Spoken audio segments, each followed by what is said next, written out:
Viewers সকলকে শুভেচ্ছা জানিয়ে শুরু করছি ধারার আরেকটি অঙ্ক। আমি পর্যায়ক্রমে ধারার অঙ্কগুলো এখানে দিয়ে যাব। আপনারা প্রথম থেকে শেষ পর্যন্ত অবশ্যই দেখবেন প্রত্যেকটি ভিডিও, তাহলে আপনাদের বুঝতে কোনো সমস্যা হবে না। আসলে আমার ভিডিওর মান আমি এখনও তেমন উন্নত করতে পারিনি, কারণ মোবাইল দিয়ে ভিডিও এজন্য। তো যাই হোক, একটু প্রোগ্রেস না করতে পারলে হয়তো আমার ভিডিও কোয়ালিটি ভালো করা সম্ভব হবে না। আপনারা অবশ্যই পাশে থাকবেন এজন্য। আর ভুলভ্রান্তি মানুষের অবশ্যই হয়, তো যে ভুলগুলো হয় আপনারা একটু কমেন্টে জানাবেন। তো শুরু করছি ধারার অঙ্ক। এখানে যে অঙ্কটি আছে 5 + 11 + 17 + 23 + ... প্লাস 59 সমান কত। তো সমাধানে আমরা লিখব ধারাটির প্রথম পদ a সমান 5। যেহেতু এখানে প্রথমে 5 আছে, আমরা প্রথম পদ a সমান 5 ধরব। সাধারণ অন্তর d সমান 11 - 5 দিলে করলে হয় 6। শেষ পদ এখানে 59 আছে, আমরা n সমান 59 এটা বসিয়ে দেব। তো ভিউয়ার্স, অঙ্কগুলো বোঝার জন্য আমার যে ধারার অঙ্কগুলো দেওয়া আছে প্রথম থেকে আপনারা ভিডিওগুলো যদি দেখেন, তাহলে অবশ্যই ধারার অঙ্ক সম্পর্কে আর কোনো সমস্যা থাকবে না। পর্যায়ক্রমে দেখতে দেখতে আপনারা অবশ্যই সমান্তর ধারার অঙ্কগুলো আয়ত্তে আনতে পারবেন।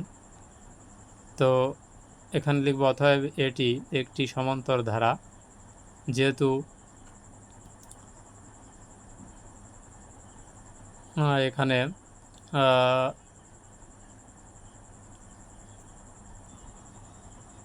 যেহেতু আমাদের এন এর মান বের করে আমাদের এন সংখ্যক পদের সমষ্টির সূত্র মোতাবেক ধারার যে মানটি পাবো আমরা, মানে এনের যে মানটি পাবো তার সমষ্টি বের করতে হবে। তার জন্য আমাদের বুঝতে হবে যে এই অঙ্কটি একটি সমান্তর ধারা। তো এখানে আমরা লিখব, ধরি বা মনে করি ধারাটির এনতম পদ 59। আমরা জানি কি সমান্তর ধারার এনতম পদ সমান সূত্র কি a + n - 1 d। তো এখানে এটা সমান আমরা এই যে এনতম পদ, তাহলে এই সূত্রটি বসিয়ে দেওয়ার পরে সমান এখানে লিখব 59। তো এই এর মান আমাদের বের করতে হবে, এই যে n। তো এর মান যখন আমরা পেয়ে যাব তখন সেইটার সমষ্টি বের করতে হবে। তার জন্য এটা কিন্তু একটি সমান্তর ধারা। তো আমাদের অঙ্ক বুঝতে হবে যে কখন কোন ধারায় অঙ্কটি করতে বলছে। তো এখানে আমরা কি করব, মান বসিয়ে দেব। a সমান 5 + n - 1, ডির মান আমরা 6 এখানে পেয়েছি, সমান 59, বা 5 প্লাস এখানে গুণ করে দেব 6n - 6 সমান 59, 6n - 1 সমান এখানে 59। যেহেতু এখানে 5 আর -6 করলে -1 থাকে, তো এ পাশে যে প্লাস হয়ে যাবে 1। n সমান 60 / 6, n সমান 10। তো আমরা জানি কি ধারার প্রথম n সংখ্যক পদের সমষ্টি সূত্র s সমান n/2 এত, মানে 2a + n - 1 d। তো ধারাটির 10 পদের সমষ্টি, তো যেহেতু আমরা 10 পেয়েছি, আমি বলেছি যে ধারাটির 10 পদের সমষ্টি বের করতে বললে এটা সমান্তর ধারা বুঝে নিতে হবে।